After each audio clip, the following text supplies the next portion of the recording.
Good evening, everyone, and welcome to our second late registration recording to assist all those students who have registered late and need to catch up on information that they have lost or not had access to in lectures that have taken place in the first couple of weeks of our semester.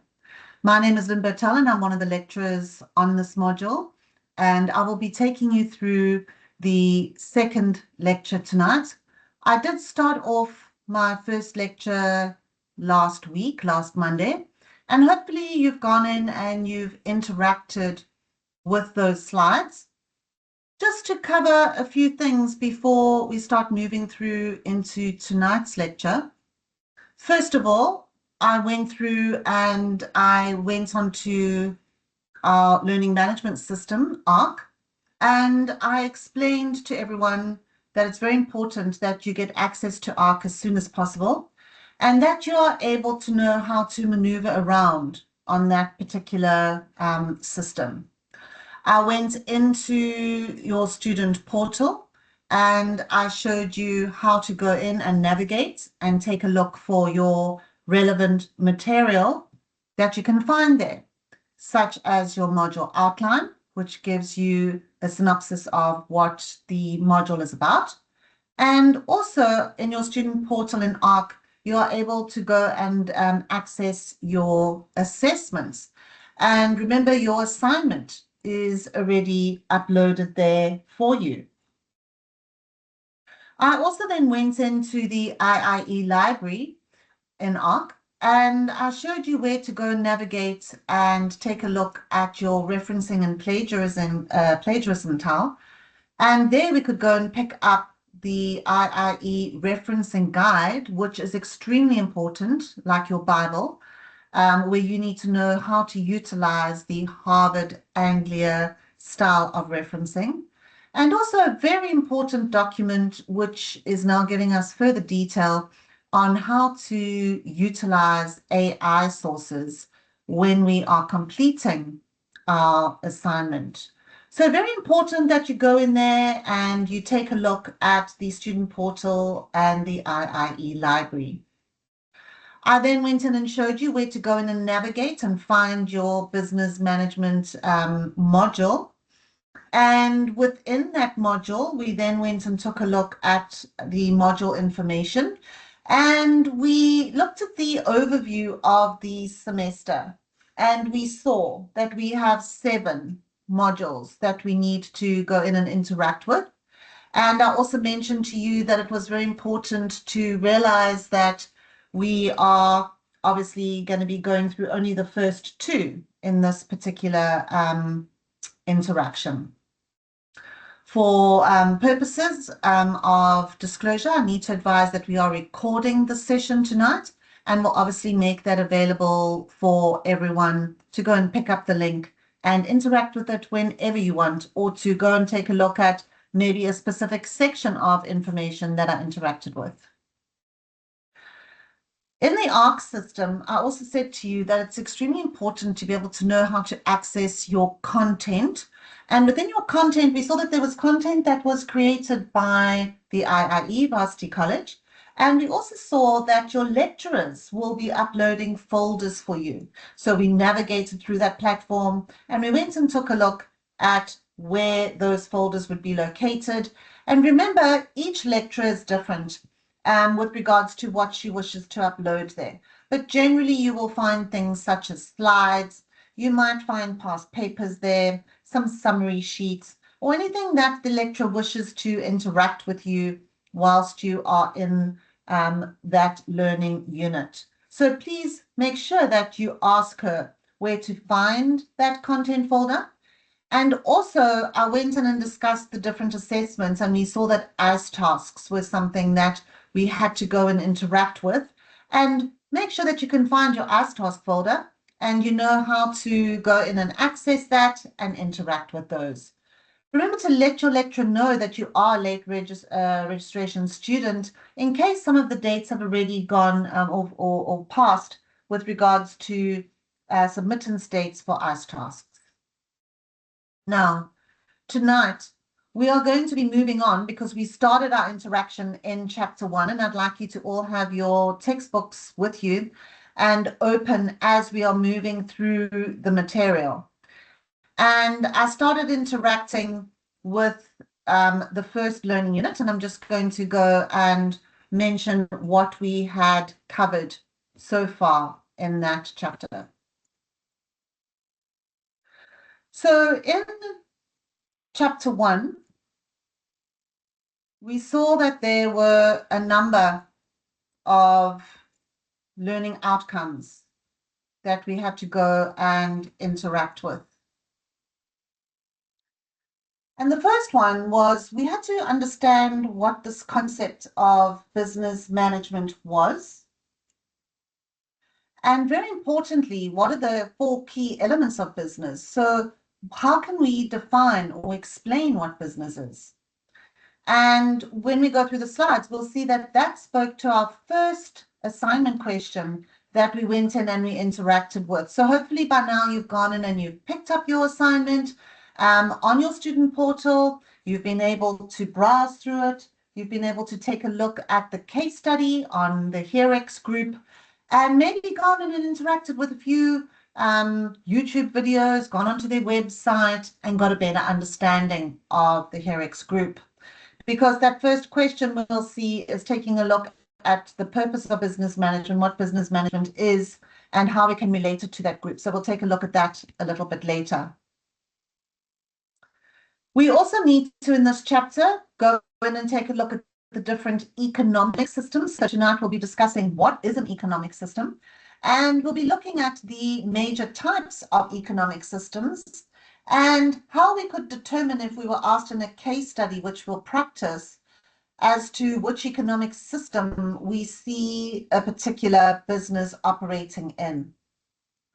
We also need to take a look at different need-satisfying institutions or organizations that we find within these economic systems. And we need to be able to determine which type of need-satisfying institution and organization is in a case study for the purposes of assignment and test and exam. We will also see that one of the outcomes was taking a look at technology, looking at the 4th Industrial Revolution, and looking at this thing called sustainability and how these factors impact the longevity of a business and ensure that it remains relevant and that it is able to be profitable in the long run.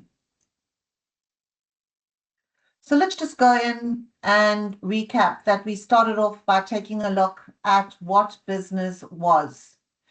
And we saw that in the very, very beginning of our chapter on page 2, we saw that organizations with regards to business were taking a look at a system or an organization and determining that all organizations provide goods or services, or perhaps both, to the consumer, and that when we were providing these goods or services, we were trying to satisfy a number of different needs. We will see that we will move into, and we did discuss last lecture, so we won't be spending much time there, our 4 different elements of business and what business actually consists of.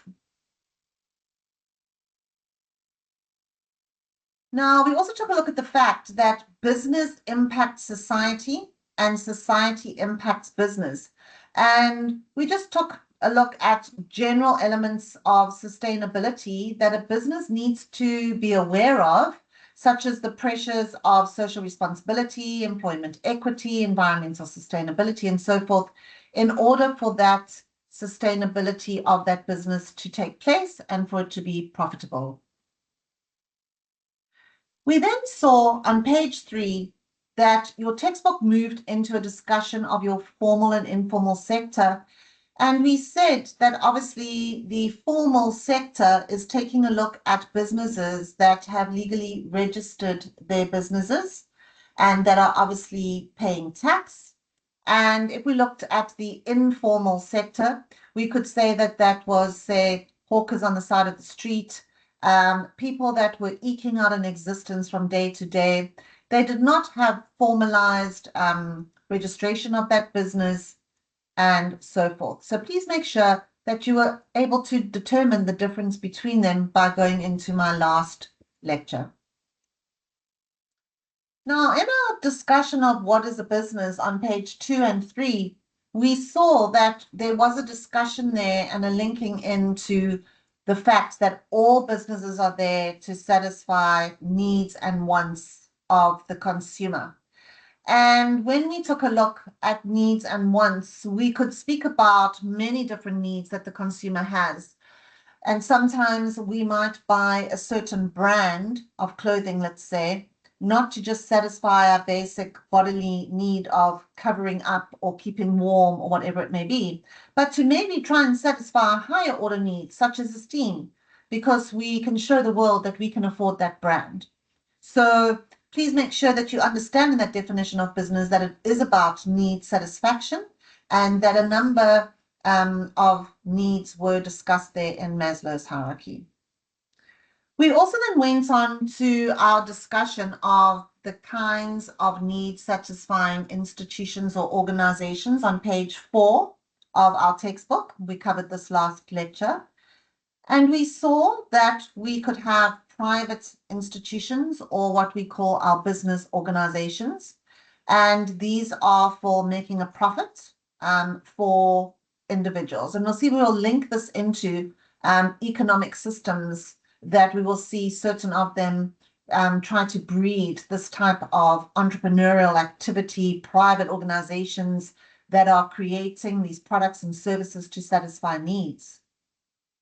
We will find that in other economic systems, we have a lot of government organizations where certain sectors of industry are controlled by government, and we have these public corporations that are developed. We also went into parastatals, which are businesses owned in collaboration between private and government. And we went through the discussion and definition of those. We also saw that there was a last category of need satisfying institutions, those being our non-profit organizations. And very importantly, we will see later on when we get into our discussion of what is this thing called the economic motive, the economic principle. We could go in and debate whether non-profit organizations are still driven to utilize minimum amount of resources for maximum amount of needs. And we could say, yes, they in fact do. They're not trying to make a profit for themselves, but to obviously plow those extra resources back into the business to provide a better service. So we're going to go and take a look tonight at what this thing called the economic principle is, which is a very important piece of work.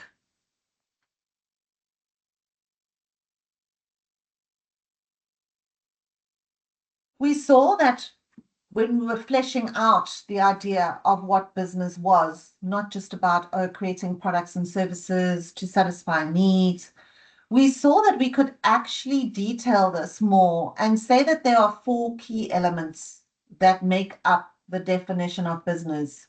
And it's very important to pause here in this section of work and to understand these.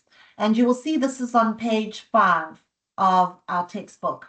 And what's so important here is that we understand that table 1.1 at the bottom of page 5 gives a really nice description of each one of these with examples.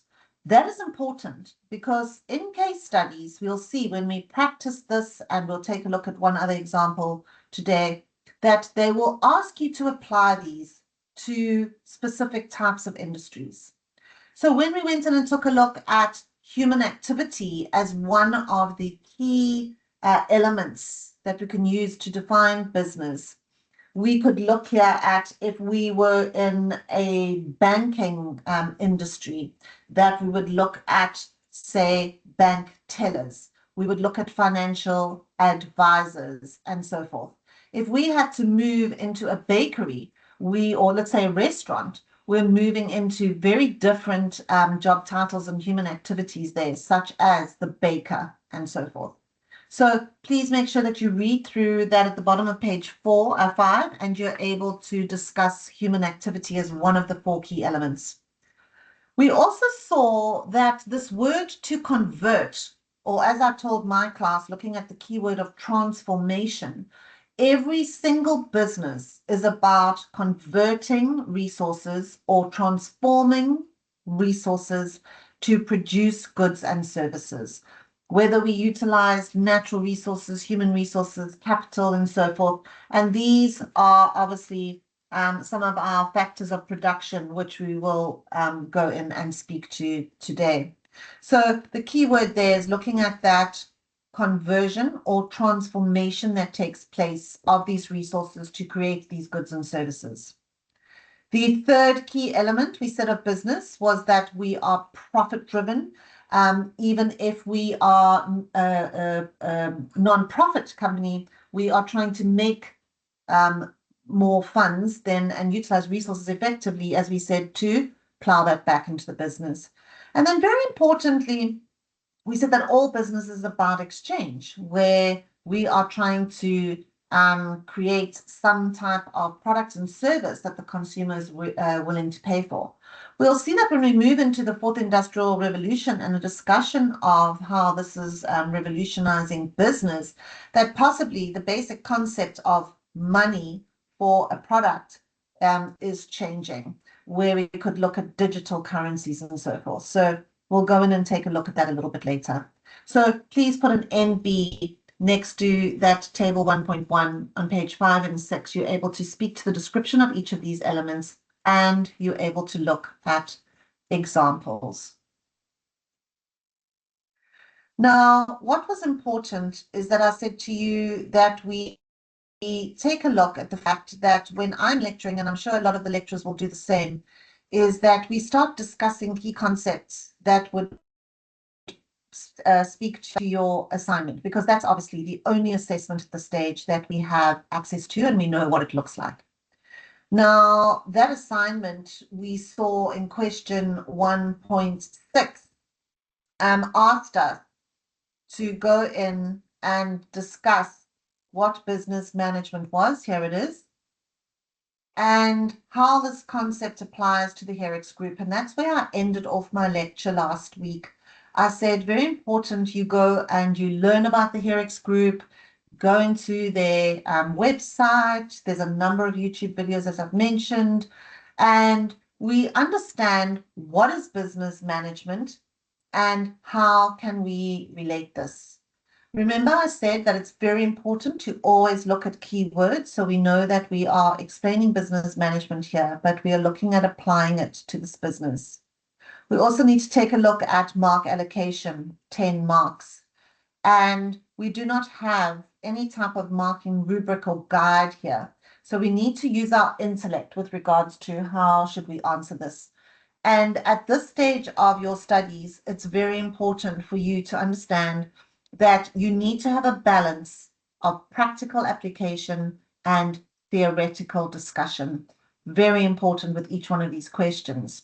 So if we go in on page 6 of our textbook and we take a look at this thing called business management and what is its purpose, we saw that within the the second, third, and fourth line, it says that the purpose of business management is to ensure that the business produces the greatest number of units of their product or service, that they need to keep the production costs as low as possible. They need to make sure that they're producing these goods or rendering the service in the shortest possible time. We don't want the customer waiting around for these. They'll then go off and find somewhere else where they can get them. And then very importantly, our keyword here was at the right quality. Because remember, it depends on your brand as to what is the right amount of quality. It doesn't say the highest amount of quality. It says the right amount of quality. So what is the right amount of quality for a particular brand? And we said that if we went and took a look at a pep store, very different quality requirements there to, say, a company such as Nike. We also saw that when we're taking a look at the purpose of business management, that we have to understand these elements, that managers are the people, they are the managers, business management, that are undertaking all of these and looking at all of these factors. But at the same time, they have to take cognizance of this thing called sustainability. So how can we ensure that the business has longevity and that our resources that we are utilizing are being used effectively? And we have to also take a look at the context of digital transformation. Now, what I want you to highlight there on page 6 is, if we go down more than halfway down that paragraph under what is business management, it says, responsibilities may include, this is of business management, ensuring the right products and services are delivered to the market, that we identify our target market so we know who we're trying to sell to, and that we have successful marketing strategies, that we price our goods and our services correctly based on the amount of quality that we are producing or value we're providing to the consumer, that we have the right people in the organization so that we are giving the best service and best quality, and that we are leveraging technologies and new solutions and efficiency, and also ensuring sustainability, meaning that the interests of society and environment are protected. So that goes on to further flesh out this concept of business management. Now, I would strongly advise that when you are going through your discussion here with regards to HEREX, that you're constantly utilizing one key word that I said was integration, that you are integrating a theoretical concept and we then linking it into practical application that possibly we couldn't find in the case study, but we've gone and found in a YouTube video or maybe on their website. And at the same time, we need to constantly be looking at this thing called sustainability and making sure that we're utilizing those limited resources effectively and that we are not impacting environment or the community in any negative fashion. So hopefully that's given you some food for thought for you to now go in and start putting more detail into your answer there for that question, with your constant thinking back to, am I integrating theory and application constantly as I'm moving through that answer? Now, once we've gone in and we've taken a look at that particular question in our assignment, you will see that I have pulled up a case study that you will find at the end of this learning unit. And not all the chapters have fantastic case studies, but this chapter has a really good case study and wonderful questions that really help us to understand how can we apply these concepts. Now that's on page 17 of your textbook. And it's all about a company called Ace Clothing, who are manufacturing dresses and skirts. And lately, retailers have been asking them to supply additional clothing lines. And they went in and they did some research to ensure, well, is this profitable? Should we do this? And they decided that they were going to go in and test a new line of shirts and jackets. The discussion then goes on to mention the economic system of the country means that the managers at Ace Clothing can decide whether to start supplying shirts and jackets and the ones they wish to use. It also mentioned that Ace Clothing has decided to only offer a limited range, so not a huge, vast range of these jackets and so forth and skirts, and number of items. Because only a limited number of shirts and jackets were being manufactured initially, it said that obviously the cost would be higher, partly because they're not buying the material in bulk. If you're buying more of a product or service, you have more buying power and obviously can negotiate lower cost per unit. So the material that they're utilizing here is priced per meter, and they'll be paying more for the material because they're producing and they're buying in small quantities. And it went on to finish up that material is priced per meter and they'll be paying more. And if retailers like the product and Ace Clothing makes enough to fill their production line, then the cost to make each shirt and jacket will decrease so they can negotiate better prices. So now we are looking at economies of scale. We are looking at if we are mass producing, we are buying more, we can negotiate a lower price per meter of the fabric, and we can fill that production line, sell more, and hopefully bring the price down. Now, at this point of our discussion, there's only question, as I've put here, 1, 3, and 4 that we need to go and interact with at this point. We're going to come back to this case study later on when we start moving through our economic systems and so forth. Now, the first question said, question 1, identify and explain the needs that Ace Clothing's new clothing lines aim to meet. Now, we've already seen that business is all about satisfaction of needs and wants. So we could say, well, there's a need for the consumer to obviously clothe themselves to fulfill their physiological needs, maybe to keep warm with the jacket. Maybe if it is a brand that they see that in the marketplace it's held in high regard, then they could possibly be fulfilling self-esteem needs. And so we could go on to that discussion with regards to your needs that are fulfilled. So whenever you get a question in a case study, if it had to come up in the test with regards to that, think about what is the product or the service that they're producing. What is it trying to fulfill within the market that you're trying to sell to? Question 3 said, explain the type of need-satisfying organizations that Ace Clothing is and justify your answer. Wonderful. Now they're linking the theoretical concept of, do we believe that this is a state-owned company? Do we believe it's private? Do we believe it's non-profit? Well, we are definitely here looking at your business organization or your private organization that is being developed, because it says that Ace Clothing is deciding whether to supply additional clothing lines. No one's telling them. Government's not telling them. It's not controlled by government. And they are obviously trying to make a profit here because they're trying to keep their costs low and obviously sell those clothing. Remember, your non-profits are generally more service providers as well than product. We then also saw this question 4, looking at the fact that the purpose of business management is to ensure the greatest number of units and services are being sold by the business. And we see here that there is a contradiction because Ace Clothing is only deciding to offer a limited range. And obviously that contradiction is being brought about because they are being wise. They are testing the market. They are going to do a small quantity of this extra line of clothing, test out whether it works, maybe see if the pricing is right, test for demand, as it says in that discussion. And then they will decide to expand that and start producing more and starting to look at the economics of scale and bringing that cost down.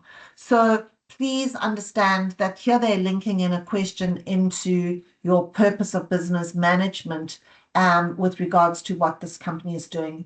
So hopefully that brings us a little bit to life with regards to practical application and the sort of case study that you could be finding in a test and how they link the concepts through.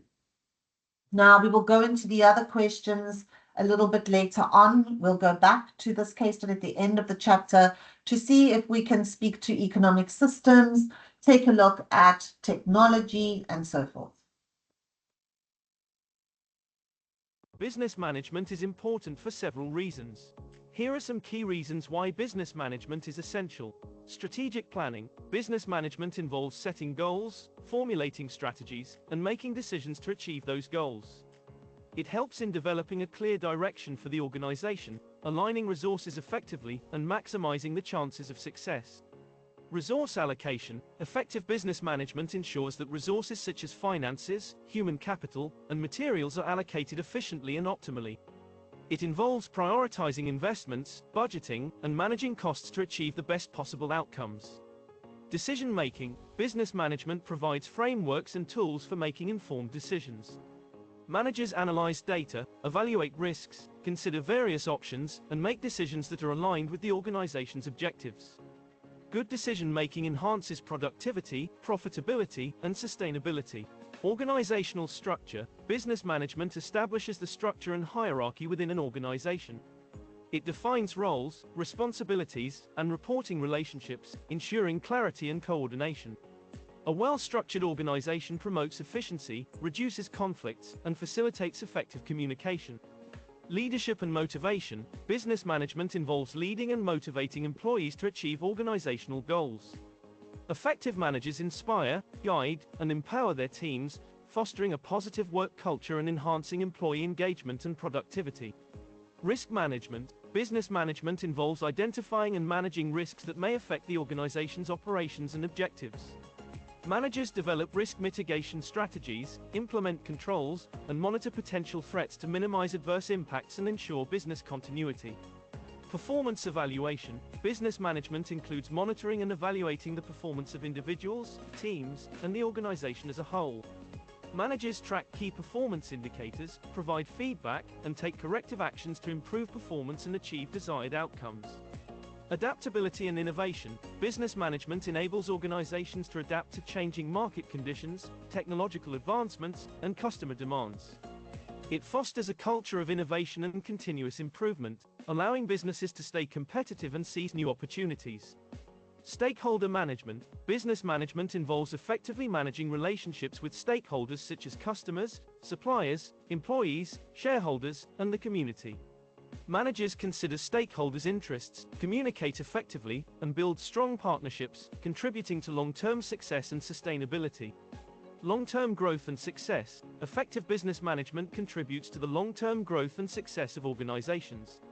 By strategically managing resources, making informed decisions, and fostering a positive work environment, businesses can achieve sustainable profitability, expand their market share, and create value for stakeholders. In summary, business management plays a crucial role in guiding organizations, optimizing resources, making informed decisions, leading teams, managing risks, fostering innovation, and driving long-term success. It provides a framework for achieving organizational goals, adapting to changing circumstances, and creating value in a competitive business environment. So, if you find value in the content we provide, if you enjoy being a part of our community, and if you want to support us in our mission to create meaningful and engaging videos, I humbly request you to hit that subscribe button right. Business management is. All right, so in that video, it linked to a number of concepts we've now spoken about with business management. And one of the key elements that was mentioned there was the factors of production, where they said that managers have to ensure that resources are utilized effectively. And that brings us to our next section in our book on page 8. Now, your 4 factors of what a business is and your 4 factors of production must not be confused. So when we took a look at the 4 factors of business, where we said, oh yes, it's about exchange, it's about transformation, it's about human activity, and so forth. Now we're looking at, well, what are the resources that we are requiring in order to manufacture the product or render the service that we looked at in this definition of management. Now, what is vitally important is the discussion in the table 1.2 on page 8, because it takes each of these and it gives us more detail with regards to each. So obviously, when we're taking a look at our human resources or labor, we must make sure that we need to understand there that when we get questions on factors of production in a specific industry, that we speak to the specifics of the types of job titles and labor that we would require. Is it skilled labor? Is it not? What type of job titles are needed in, say, your hair salon and so forth? You will see that our second factor of production is looking at our capital. And remember, capital here can speak to our financial elements, speak to buildings, equipment, that's used in the production of those goods and services. Natural resources, these come from God. These are things that are not made by man. So you cannot tell me that if we're looking at a hairdressing salon, that your organic shampoo is a natural resource. We would speak to water being a natural resource there. And the one that my students really battle with is this element here of factor of production of entrepreneurship. Now, we're going to go into a whole discussion on entrepreneurship in the next chapter, look at the definition, and how could we determine what entrepreneurship actually is if we had to glance through a case study and determine, is this factor of production being utilized as a resource? Please take a look in table 1.2. It says there that this resource, entrepreneurship, harnesses or brings together the other three factors of production and obviously looks at mitigating the risks and creating a reward for himself through this entrepreneurial activity. Now, if we had to go in and take a look, and I had time in a class setting, with my group, we went in and we looked at the group choosing a specific business, explaining the needs that it would fulfill, then going in and taking a look at the role that that particular industry or business fulfilled in society, and taking a look at issues around sustainability that would speak specifically to that industry, because sustainability links in very closely here with factors of production, because it's all about resource use. So if the industry that you chose was maybe clothing manufacturing, we might say, well, that business would be impacted with regards to having to look at more sustainable materials, such as using hemp or pure cotton and so forth. So just a nice few little questions there that we could go and take a look at. Now, what is critical in this section of work are these elements here, these three questions that I'm asking. And you need to go and highlight and put a massive NB next to this under 1.5 factors of production. I'm first of all asking you, what is the economic motive? What is the economic principle? And how do these elements relate through to factors of production? Now, this is really important because this brings about that discussion of resource use that I mentioned earlier and how we use these four factors of production. So I'd like us to go through to the second paragraph under table 1.2, where it says, business managers are responsible for ensuring that the factors of production are converted in the most effective and efficient way and for serving the market while meeting the vision and the mission of that business. It says using the factors of production to create products and services for need satisfaction, please highlight, is known as the economic motive. So we're trying to satisfy needs so that there's exchange, the consumer is willing to pay for that satisfaction. It then goes on to say that using the factors of production in a way that achieves the highest possible satisfaction of needs or greatest possible benefit is known as, please highlight, the economic principle. So we don't just want to create products and services that satisfy needs. We want to have that maximum or highest possible satisfaction of needs. And this goes on even further to mention that we're trying to create maximum satisfaction of needs, the economic principle, through minimum resource use.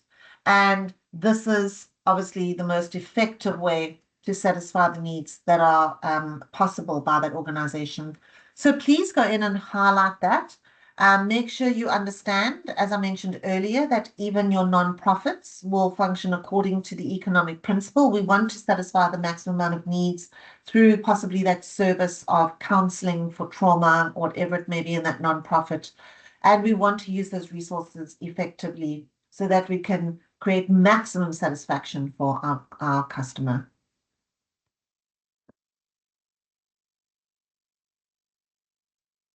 Now, a lovely case study that I have here that helps us discuss the factors of production in a actual setting and application is where we have this scenario about Timothy, who's exploring the possibility of starting a commercial farm. in Limpopo. And commercial farming is large-scale farming that specializes in a single crop or few selected crops. So he's a seasoned agri-entrepreneur looking at agricultural products, and he has 20 million to invest. And he saw a gap in the market for banana farming in that area. He realized that the climate was perfect for banana farming in Limpopo, as well as the fact that there was a lovely community there where he was about to open this business.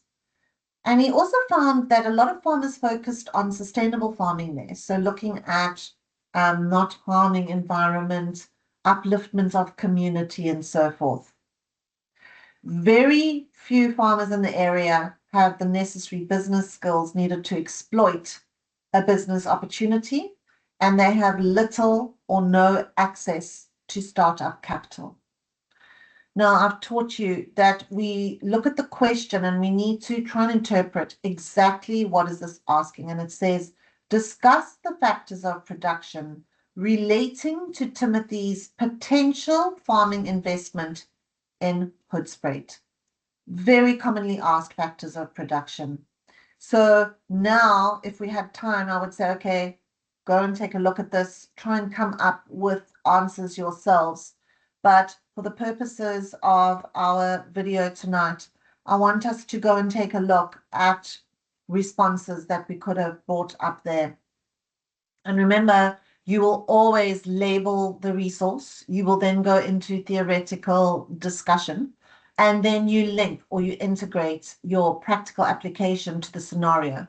So we see here the labeling of the resource, theoretical discussion, and then it says for application that natural resources cited could include things like rain that he needs for that crop. He spoke about banana trees. He needs land to plant those trees, sunshine, a cooler climate, rain, and so forth. Capital, we do the same thing. We go in and discuss what that could be. And we pull out from the explicit information in black and white given to us in the case study that he has 20 million for that investment, and also that he would need equipment in that area and that there's infrastructure for farming. With labor, you would define it, and then you would speak about the fact that he would pull labor from that welcoming community. He would need farm laborers in the area. You could even say he might need a farm manager. And then entrepreneurship, remember, that's harnessing and combining these other factors of production. And we could pull out there that what is stated in the case study is that he already has a track record with regards to being an agri-entrepreneur, and that he has abilities in farming. Now, if we had explored all the explicit information in black and white in the case study, we've pulled out those, but we could also imply, we could use implicit knowledge. So what could we imply that possibly he would also need that wasn't actually stated there, such as here we see we've used that, such as sunshine, cooler climate, and so forth. So remember to use, if you don't find much in a case study, you can use implied information as long as it is relevant and it speaks to the actual scenario that is given. Now, an example of a question that I've seen before in past papers relating to your factors of production is looking at a hairdressing salon. And as I've mentioned before, natural resources speaking to water, that we would have to have land because we need to have a premise where we cut the hair. We can't do virtual hair cutting online. The human resources, you would speak to specifics there, such as we need colorists, we need a receptionist, we need a barber, we need this or that. Your capital, you would speak to the hair dryers, the colors, colorants, and all the different things you need there, the curlers and so forth. And then entrepreneurship, again, you would speak about it, harnessing the other elements and pick up anything that was mentioned in the scenario of a hairdressing salon, starting that salon, maybe growing it, looking at new things they could add to their range of products and services provided and so forth. So please, when you get questions on factors of production, make sure that you're looking at the very specifics of that industry. So we've looked now at the definition of what business management is. We've looked at the 4 factors of business itself. We've looked at the factors of production. Now, the 4th key thing we need to focus on in this chapter is economic systems. And remember, an economic system is what determines how much control society and those individuals within that country are going to have with regards to business. So are they able to start businesses themselves? Are they able to choose what they're producing, how they produce it, the price point they sell it at, the marketing tools they use? Or is this controlled by government?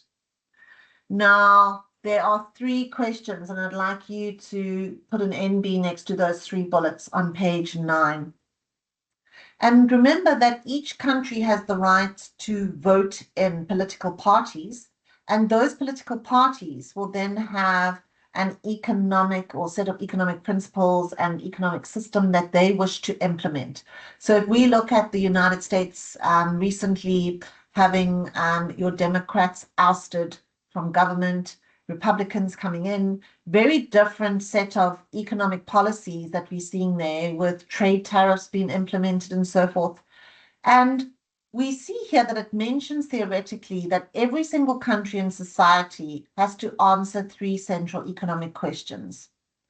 First of all, what products and services do we believe should be produced and in what quantities? And should that be decided by individuals? So we have need-satisfying institutions there that are primarily privatized. We also have to determine how we wish to produce these. So do we have the right as individuals to determine how we wish to utilize the factors of production with this economic motive and then maximum satisfaction with the economic principle? Or does government get to decide that, or a combination? And then thirdly, to whom? So who are we trying to sell these products to? Who is my target market? Is that something that I can decide once again as an individual, or is government going to dictate that? Now, based on these 3 central economic questions, you will see that we have 4 different kinds of economic systems that we will speak to in this particular textbook. And we will see that the traditional economic system is the first one that is discussed. And this is speaking to systems that are very often nowadays not utilized anymore, where we are looking at the same roles, same methods. There's a very rigid system. There's no adaptation to changes in environment. And economic activity is not the first priority of the system. So we could look at possibly a bartering system where we might still find, if we go and catch a plane and go into the Amazon, where we have still some very remote tribes there who operate on a bartering system, we could look at this traditional system in its very dominant form as bartering, where I have too much of one thing, I will give you so much of that for something that I need from you. Now, this is a system that we don't find very much anymore in society today. The 3 that we focus on the most is taking a look at our command system, taking a look at our market system, and our mixed economic system. You will see that socialism comes up in our discussion as well, under our command economic system, and we need to pay attention to that. And how does it link into a command economic system? Now, I want you to imagine these on a line on the whiteboard in front of you. We're at one very end of the continuum. We're seeing a command economic system, because at this end of the spectrum, we have a huge amount of government control. And the state decides and tells people, what are we going to produce? Those 3 crucial economic questions. What are we going to produce? What quantities? How are we going to produce it? To whom we're going to sell it to? And everything is controlled by the state or central authority. Now, I would like us to go to the second paragraph down under the command economic system, and I'd like us to just go and highlight there. It says in countries where the state wants to support free trade, but at the same time, it wants to maintain control of certain, and your most important word there is key industries, resources, and services, a more socialist economic system is brought about. Now, what does this mean? It means that if we had to take a plane and fly up to Denmark, which is a very socialist state, we will see that key industries, key meaning vitally important, that should be shared by all.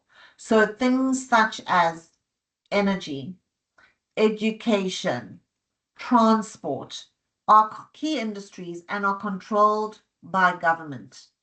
But everything else that we possibly want to go and open a retail store, or we want to go and open a butcher, or we want to open a restaurant, none of those other industries are controlled or regulated in any huge or to any huge degree.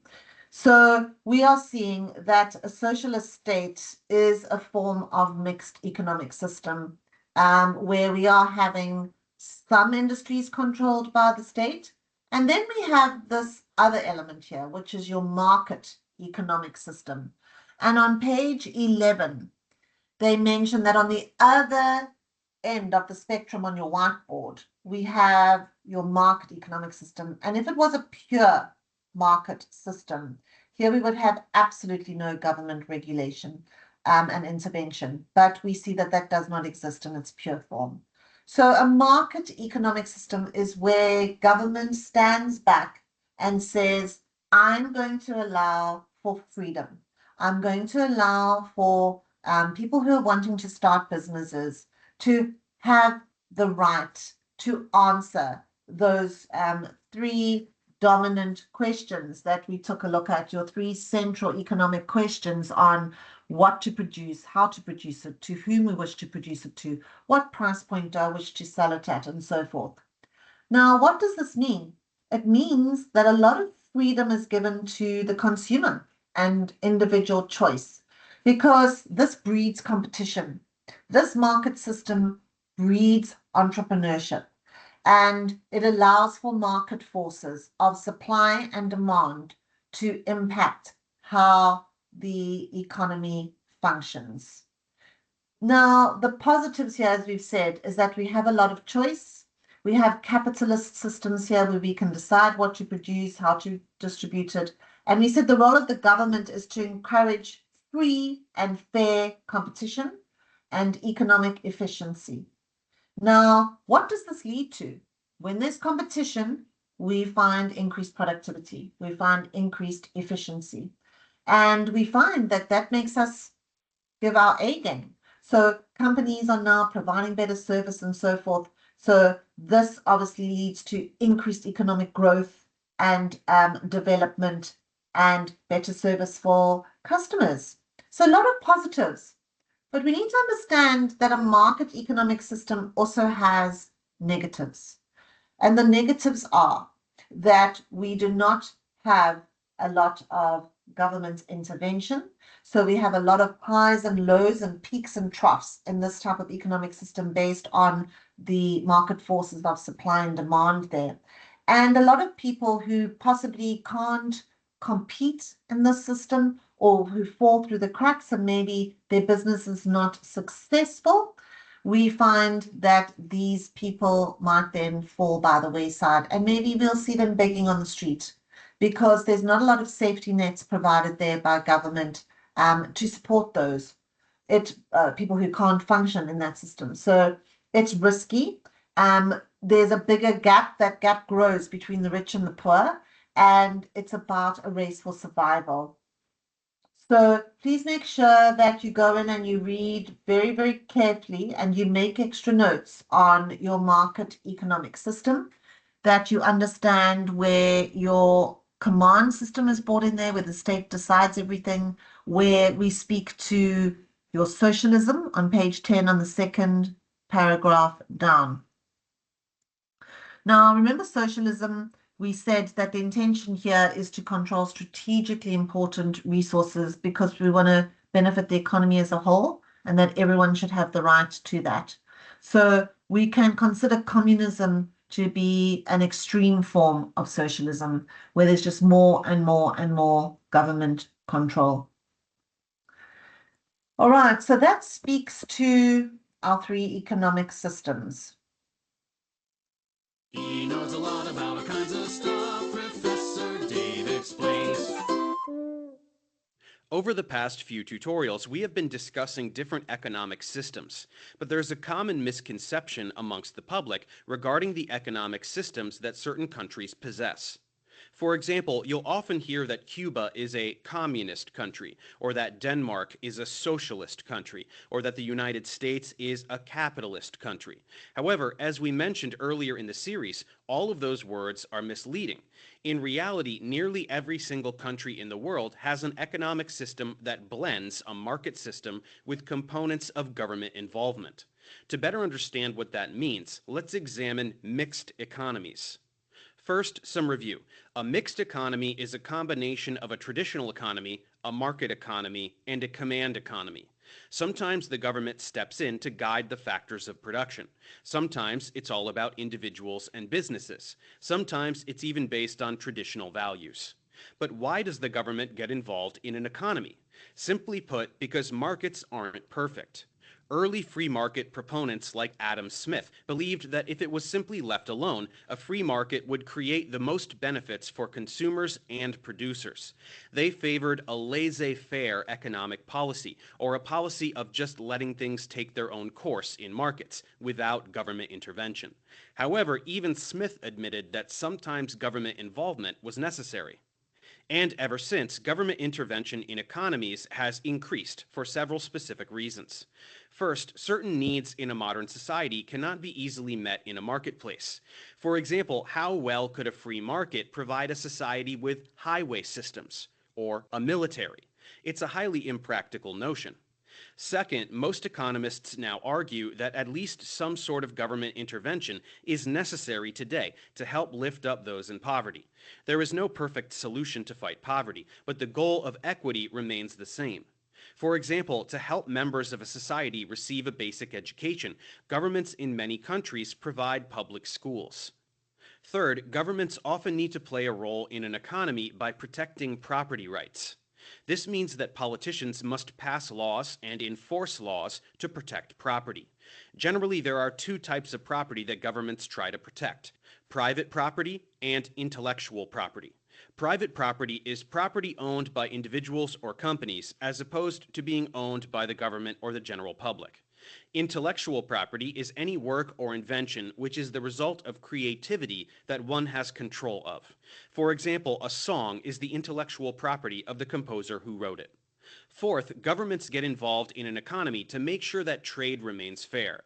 For example, a government may step in if there's a monopoly, where one seller dominates a market. And finally, governments need to fund public projects that benefit all of society, and they do this primarily by taxing individuals and businesses. A tax is simply any required payment to the government. We will learn more about the different types of taxes in a future tutorial. For all these reasons, pretty much every economist agrees that a mixed economy is the economic system that most strongly benefits a society. Again, this is why it's the most common type of economy around the world by far. When looking at a country's economy, it's most sensible to look at where its economy falls on a spectrum between a complete command economy and a pure market economy. Therefore, Cuba might be somewhere around here. Denmark might be somewhere around here, and the United States around here. Ultimately, however, the challenge is finding the balance between government involvement and economic freedom. To do this, every society must first assess its values and goals. We must answer difficult questions like, what are you willing to give up in order to eradicate homelessness? Or perhaps, what is the best way to tax citizens?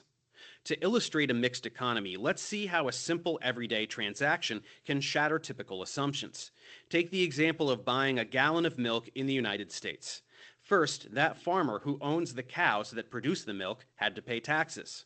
In addition, the United States Department of Agriculture regulates the dairy industry, requiring certain safety and sanitation standards. Next, before the milk is sold in stores, it has to go through the pasteurization process. In other words, it's illegal to sell raw milk in the United States due to the possibility of containing harmful microorganisms. Next, the company that pasteurized and bottled the milk also has to pay taxes, as well as the grocery store that sells the milk to you. And finally, you have to pay a sales tax to your local government when buying the milk. Such a simple transaction on the surface seems like the magic of a free market. However, behind the scenes, the government is actually quite involved. To what degree should a government be involved in an economy? There is quite a lot to discuss here, so let's move forward and continue examining this concept. Thanks for watching. Subscribe to my channel for more tutorials.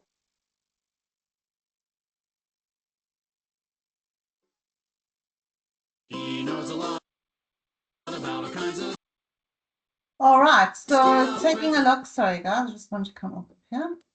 So we can see that we have mixed economies, and that is on page 12. Please make sure that you understand what a mixed economy is and that you understand that it's a combination of that free market and your command. That is very important to understand what the correct mixture is. And that is how your book ends on economic systems there on page 12, where it says, the correct mixture between the market mechanism and government intervention will always be an important issue. In other words, the appropriate mix of the mixed economy will always be debated. And the mix depends on the perceived problems of society concerned and is thus likely to change over time.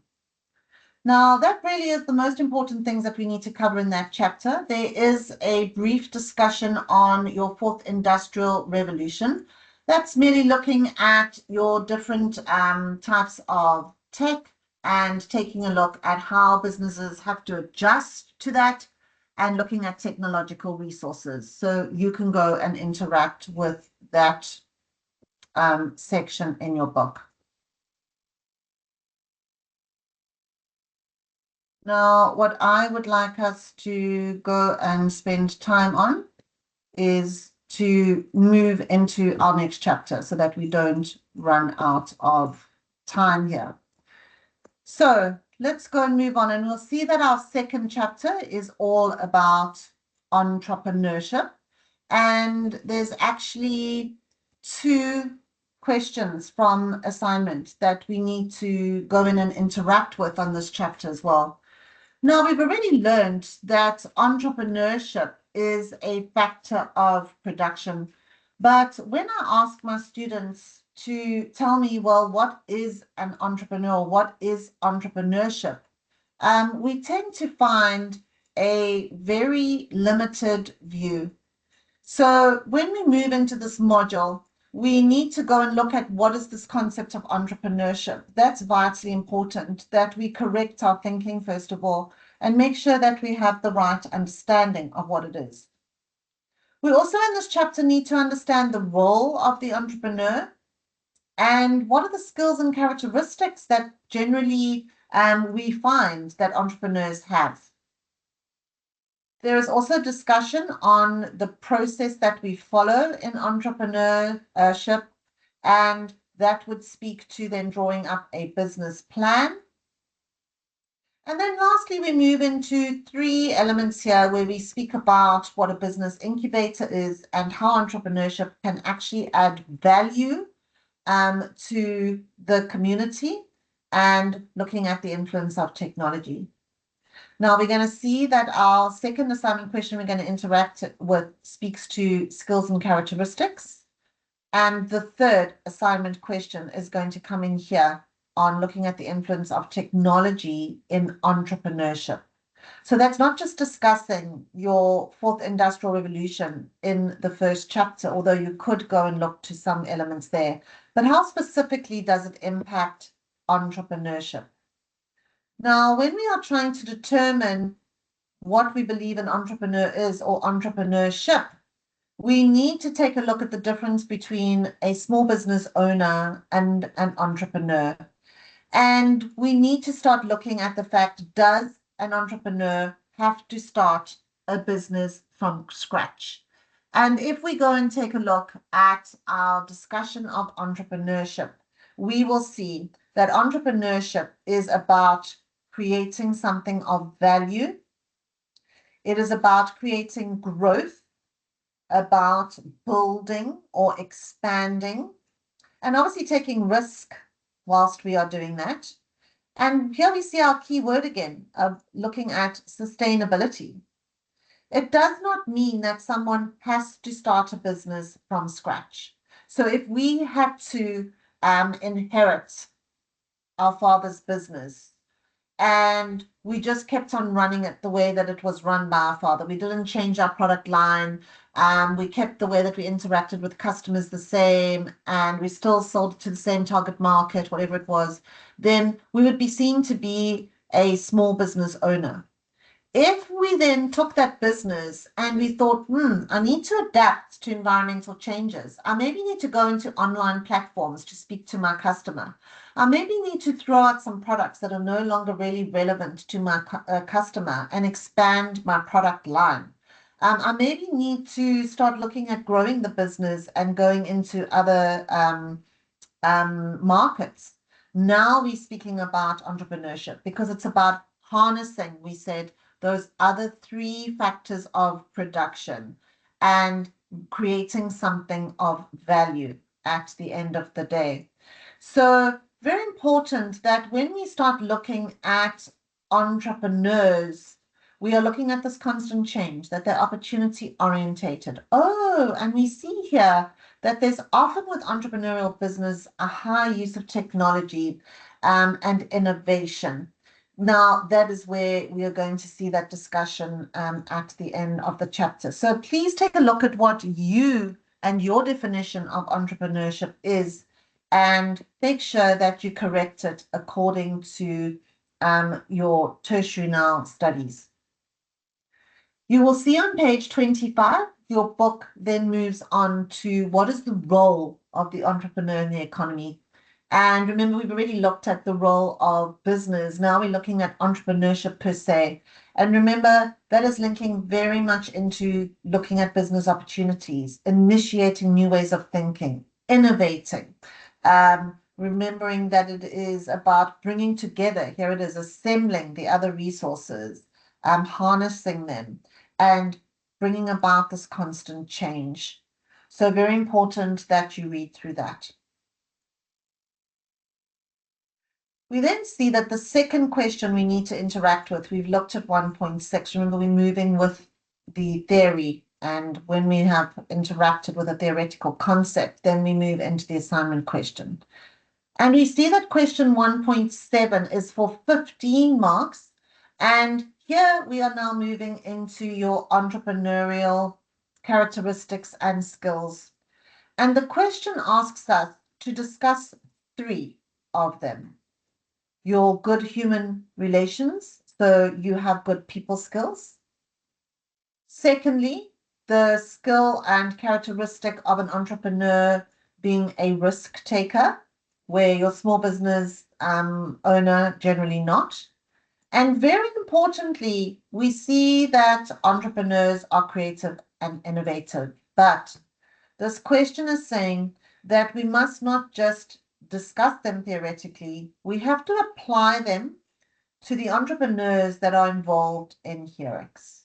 Now, there's a wonderful YouTube video where we see the entrepreneurs who started HEREX, and there's a discussion on, I think it's his 5th startup, and how he came about this idea. And it's very interesting to look at the people that he has involved in creating that business. And we need to make sure that we're not just looking to the case study. Remember, at this level of education, you need to be accessing other resources. Watch those videos, go into the website. How can we see that they had good human relations? How can we see that they've taken risks? How can we see that they've been creative and innovative?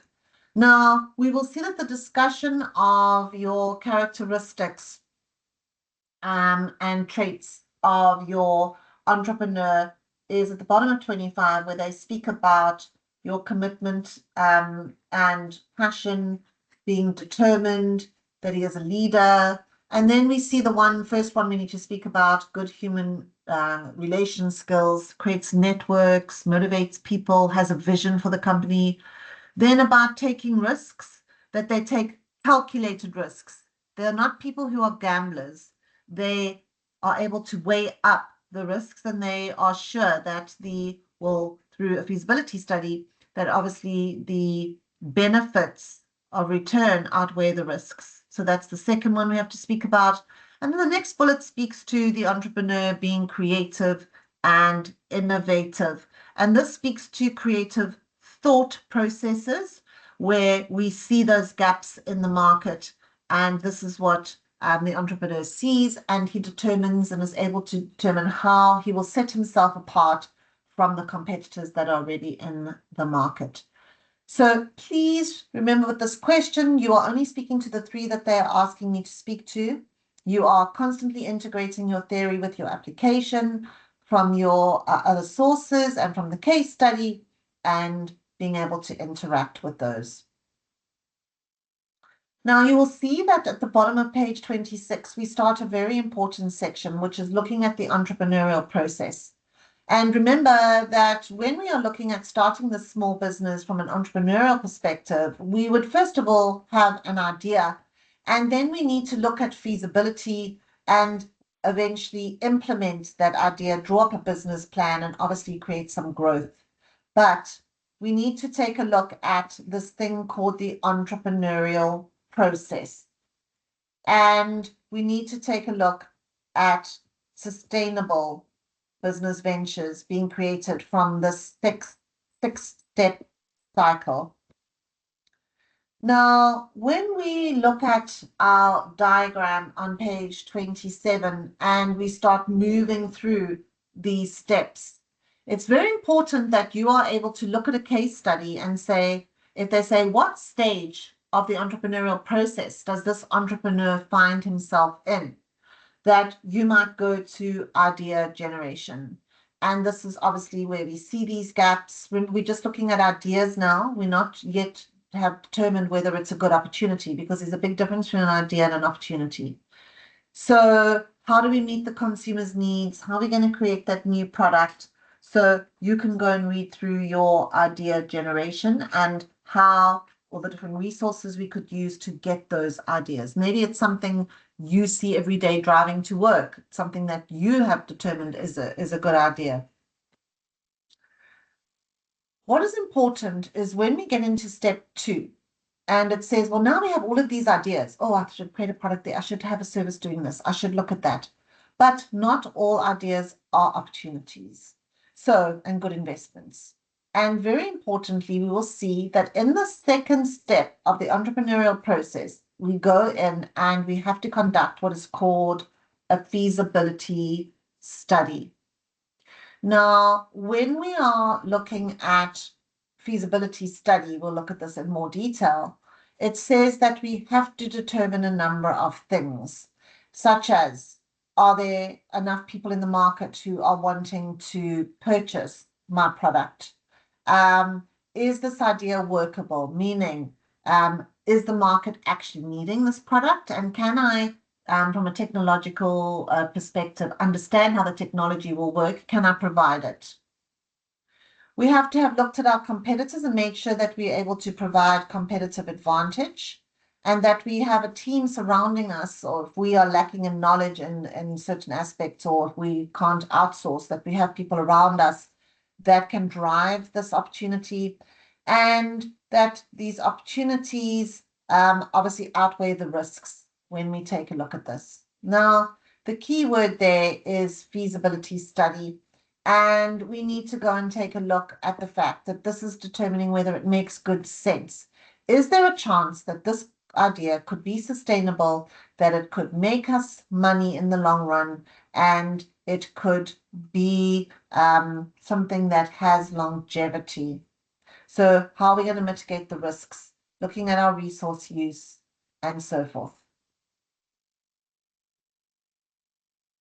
Once we have done that and we said, yes, we believe that there's a good, feasible ability for this to come about and to make money and so forth, then it mentions in your textbook that we would go about writing up the business plan.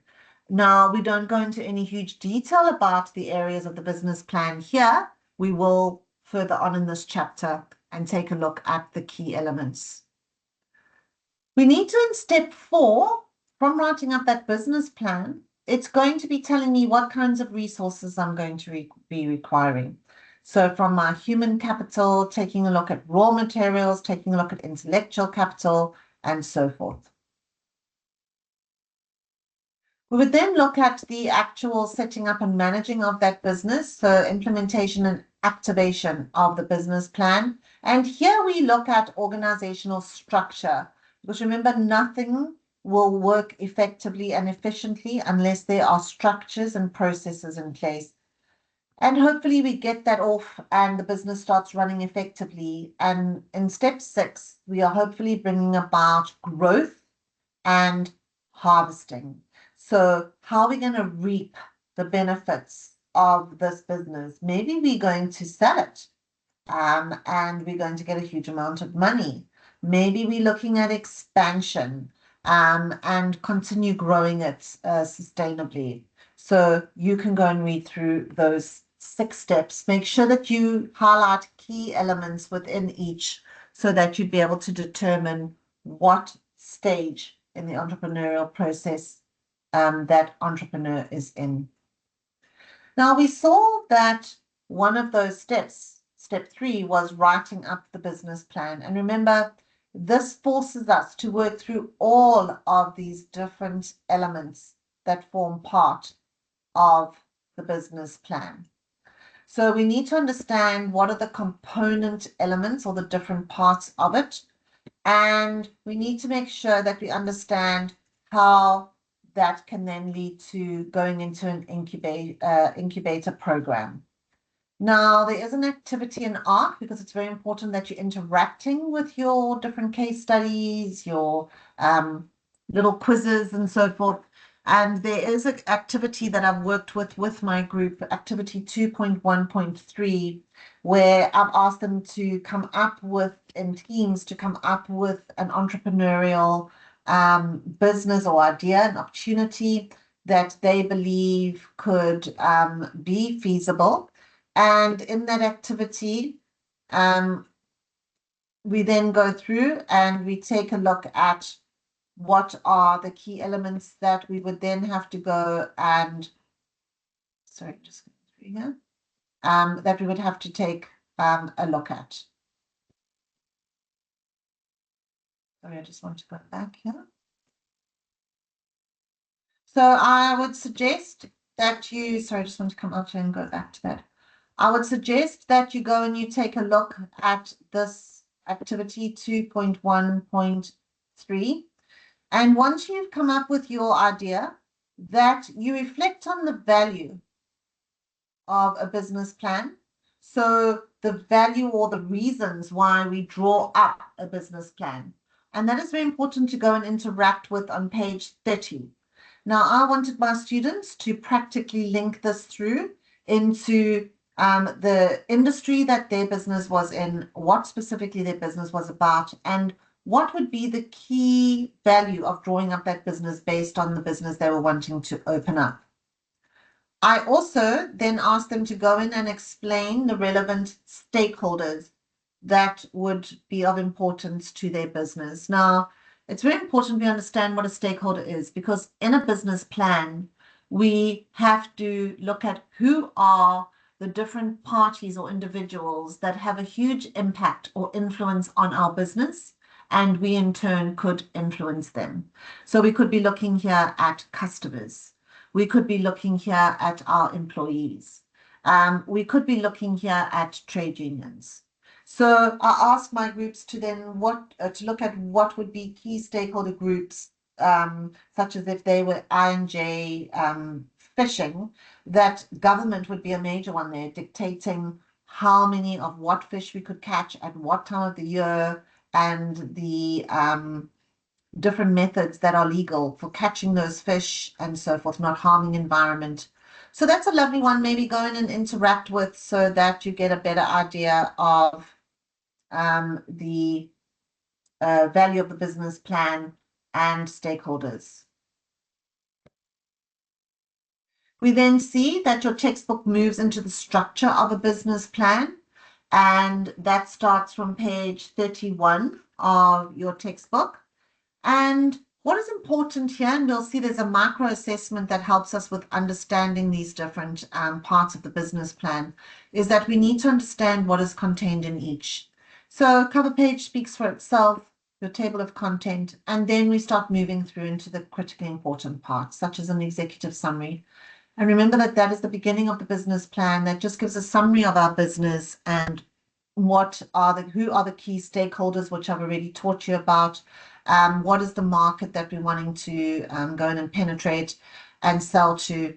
So this should be inviting. It should be something that really grabs the individual's attention who's reading this and makes them want to read more further. We then move through into our business history and our team. So how did the business get started? When did it start? Who are the key people in that entrepreneurial team, and so forth? An environmental analysis is then carried out, because we have to look at the different market and macro factors that are impacting us. And also we need to look at internal factors there as well. And you will find that on page 32 with regards to understanding all of these. And then that is going to speak to the other parts of the business plan that we draw up.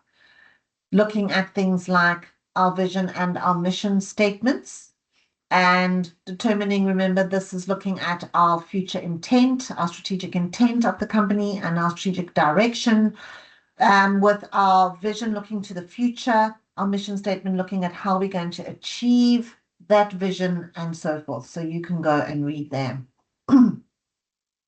We also need to have a discussion on our product and or service that we're providing, or both, if it's both, and give a comparative analysis on what's out there in the marketplace and what is my unique selling point. Why is someone gonna want to come and buy my product or pay for my service? That's really, really important there. So we can sell the product or service to ourselves firstly, and then obviously to our team and to the market. Our marketing plan is where we're looking at our P's, looking at what is the product, what price point, where we're going to place it, what promotional mix are we going to use, and so forth. And linking that into consumer behavior and the markets we're trying to sell to. Your operational plan is how is the business going to operate? How are we going to produce this product or render the service to our customers? And our financial plan at the bottom of page 33 is obviously taking a look at being very, very specific with regards to projecting, with regards to when we are going to break even, what are the relevant costs involved in that business, how many months or years is it going to take us to break even, what amount of capital are we going to be needing, and so forth. A risk analysis has to be undertaken. We know that entrepreneurs are risk takers, but they have to do a full analysis of strengths and weaknesses internally and opportunities and threats externally in order to mitigate these risks and be able to make sure that we get the most out of the opportunities that we see. And then our timeliness of action. We have to make sure that we are putting a plan together with timelines of how we are going to achieve those and making sure that our usage of time is effective there. We will then finish off with a conclusion and then any appendices or references that we need to attach. We then see that our book moves through into business incubation. And just as we have an incubator that helps prem babies grow to their full potential, it's exactly the same with business incubation. So here we are looking at support programs. And remember that the business plan speaks to this, because when we are being assessed with regards to a business and whether we'll get into a business incubation program, they would be looking to our business plan and seeing whether we have done correct financials and so forth. So in incubation, we could have a number of things offered to us where they could provide premises for us to operate from. They could provide access to finance, mentoring, training, and so forth. So this is to try and grow the seedling of an idea that we might have into a fully fledged business. Please make sure that you go in and you read very carefully with regards to your business incubators. And I would like us to highlight about 5 lines from the bottom of page 35. And I actually have brought this up on summary sheets for my students, where it says it is important to note that a business incubator differs from a business accelerator. The accelerator is focused on fast tracking the business growth stage. Now, here in incubation, we are looking at the startup, the creation of helping people assess this maybe idea, making sure it's an opportunity, assisting with drawing up that business plan and so forth. So please go in and read there and educate yourself. And then the last 2 elements that we need to speak to in this chapter is where they ask us to speak about how entrepreneurial activity can bring about or create value. Now, remember, value for someone in the marketplace, maybe value for me when I purchase an airline ticket is not to purchase the cheapest ticket.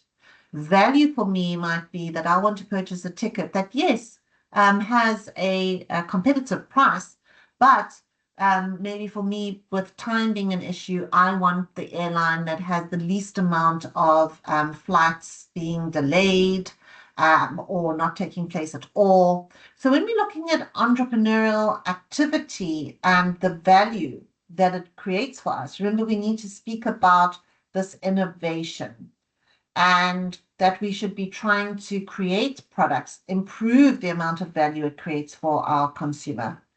That we should also be trying to bring about growth in productivity. And this is where we can start looking at technology and how we can bring that about through this commercialization of these high quality innovations.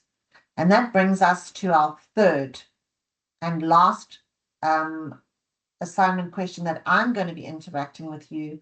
And that is question 1.4, that asks us to discuss the value of technology, not just the value of entrepreneurship in general, but the value of technology for entrepreneurs, and explain how this applies to here X. Now, the value of technology for the entrepreneurs at the bottom of page 36 on your textbook.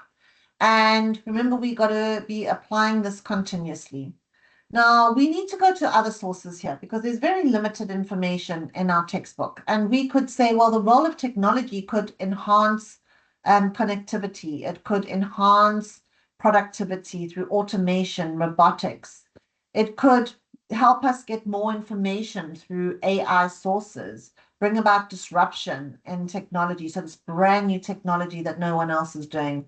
And remember, it could, even if we go and take a look at things such as it helps us with researching our market, helps us with collaborating with stakeholders, maybe speaking to my consumer, creating a strong online presence. Technology can help me stay connected to that customer, automate my operations, enhancing efficiency.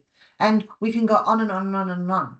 So please, what we need to do here is we need to go and pull out things beyond the textbook. What is the value of technology for this entrepreneur in harnessing the other 3 entrepreneurial activities? How did they do that in SpaceX? SpaceX, HereX. How can we relate it through to that case study, through the extra sources that I go and interact with? and create the link. So what I want you to make sure is that when you get into your classes, that you have gone and made sure and asked the lecturer up to where she has interacted. She shouldn't be any further generally than on the end of this chapter. Make sure that you're interacting with all your ARC resources, that you, if you feel left behind, that you go to those extra sources and you get the information that you're requiring. And remember to check with your lecturer as to how far she is with ICE tasks, where you can find those, and make sure that you get those in as quickly as possible. I hope that these lectures have been beneficial and that you'll interact with both the slides and that they assist you on your journey with our BMAD module. Thank you, everybody. That's it for this evening.